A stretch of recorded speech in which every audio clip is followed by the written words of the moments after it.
Right, time now for our news review, and we're going to begin today with The Independent. It carries a picture of Barcelona's famous Sagrada Familia Cathedral. Now, according to Spanish police, one of the suspects under arrest for last week's attack said the terror cell had planned to target the cathedral along with other well-known landmarks. Now, the Arab News leads with what it says are efforts to bring peace between the Palestinians and the Israelis. It says Saudi Arabia's Crown Prince Mohammed bin Salman has had a meeting with senior US officials, including US President Donald Trump's son-in-law, Jared Kushner. Let's have a look at the FT. It says the Trump administration has raised the pressure on Moscow and Beijing to isolate the North Korean regime by imposing sanctions on an array of Chinese and Russian companies accused of helping Pyongyang to develop its nuclear weapons.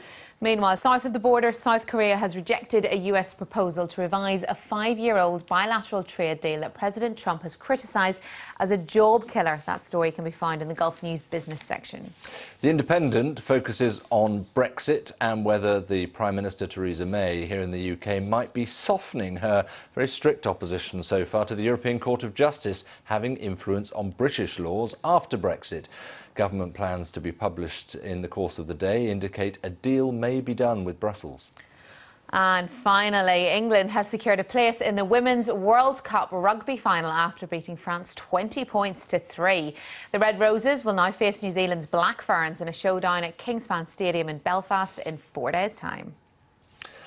OK, let's review those papers then. With us, Cornelia Meyer, who's CEO of MRL Corporation, a business consultancy. Cornelia, thank you very much for joining us, as always. Let's start with the details surrounding Barcelona and the idea of blowing up the Sagrada Familia for a start. Says it all about their ambition. Yeah, it's chilling, the ambition, and it's you have to hand it to the Spanish authorities that they were able to this quickly roll out in how bad this could have gotten and nip it in the bud. There was a degree of luck involved, really, though, wasn't there, with this explosion? There was a big degree of luck involved, but this is really chilling. And you know, it's for every major capital in every major city, not just Western city. This radicalization is an issue. And not just a one-off, not just one or two people having a crack. This is a proper, it looks like a proper cell of 12 individuals with an imam. Even some of the suspected attackers were saying, yes, the imam led us to do this. Well, this is yeah, and you know, there must be so many sleeper cells in so many of our great European, American, and Asian and Middle Eastern cities. Let's not forget, most people die of such incidents in the Middle East, in Muslim countries. OK, well, let's look at the Arab News, Cornelia, and we've got this headline, the US in search of real Mideast peace. What do you make of that? Well, first of all, I have to come out and fess up. I have a regular column in Arab News. You didn't write this one, did you? No, I didn't write this one. This is not a column. This is not an op-ed piece.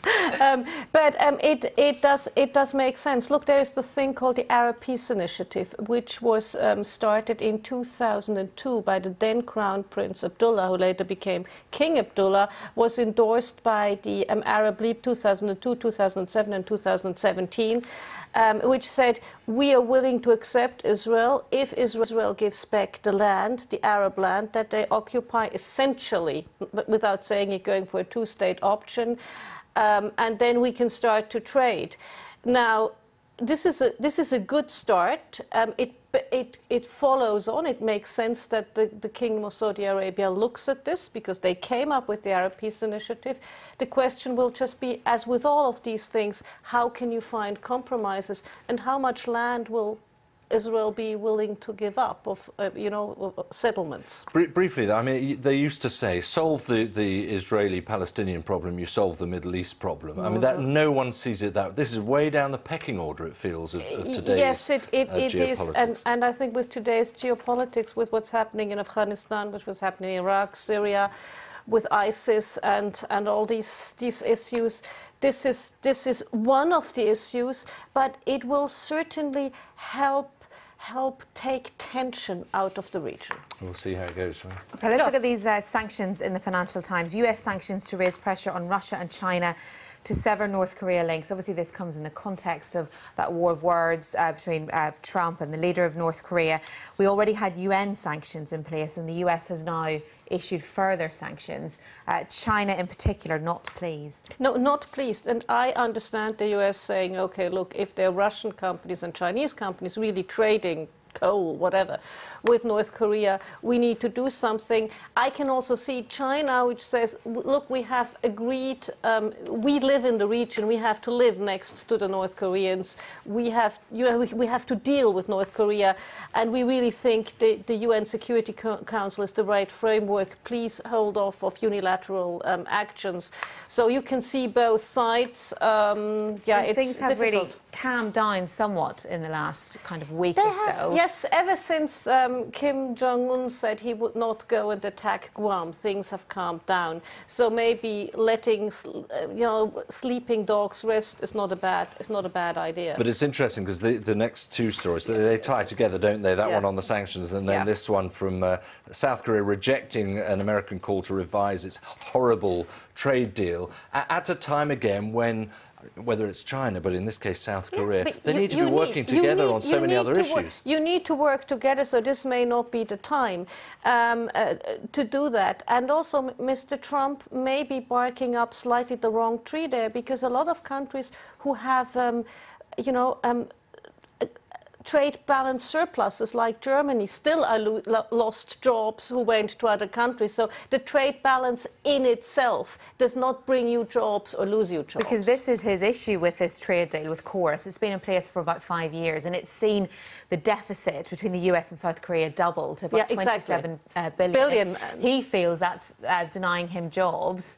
But as you say, you've got countries like Germany with a surplus. Their unemployment is much higher than the UK. You should buy the American cars. Well, I'm sorry, they are not terribly competitive. So, first produce competitive products, then we can buy them. But just interesting on that, I saw that Donald Trump only a couple of hours ago said again, NAFTA probably will die, actually. So again, that must throw all sorts of anxieties around every deal. And he was doing NAFTA at the weekend, Chorus yesterday. But NAFTA has about 6 million, more than 6 million jobs in the US tied into NAFTA, because the goods are getting shipped back and forth, the supply chains, Mexico and the US. So he's cutting off his nose despite of his face. Now we move on to a story which a lot of the British press are focusing on, which is the Brexit and the direct control that the European Court of Justice will or won't have once the UK is out. It's amazing how much one little word makes in terms of a political story, isn't it? Direct control or not. Yeah, exactly. But it does look as if Mrs May is having to change her position actually, a bit. David Davis is coming out today, our Brexit minister is coming out today with a paper on this, and I think they're going for a compromise. They say, well, we must find a solution for dispute resolution, and there are examples. The EU, Canada have a dispute settlement courts with judges from both sides on it. The European Free Trade Association Court mediates between Norway, Iceland and Liechtenstein, and the Swiss go with the diplomatic and political route. So there are things that they can do to come up with a solution that pleases both somewhat. Complex stuff. Let's end on something rather simpler, shall we? Rugby fan? Yeah. Yes, I'm a rugby fan, delighted, over the moon. And the French are a really, really good team. So for the English ladies to beat them this decisively, 20-3. That's quite something, isn't it? I have to disclose I've got a friend on the squad, Rocky Clark. She's doing well. Cool. Yeah, she's the most capped England rugby player, male or female. Well, we say it often enough now, don't we? But, I mean, it's the profile that is given to these events now for women's sport. Things are changing. It may be slow, but things are definitely shifting. It's great because it's an encouragement. It gets girls out there. It gets them away from the computer screen to these role models to do sports and be healthy. Message. This is very important. It means a lot to you. Cornelia, thank you very much indeed. Got to stop there. Thanks for watching.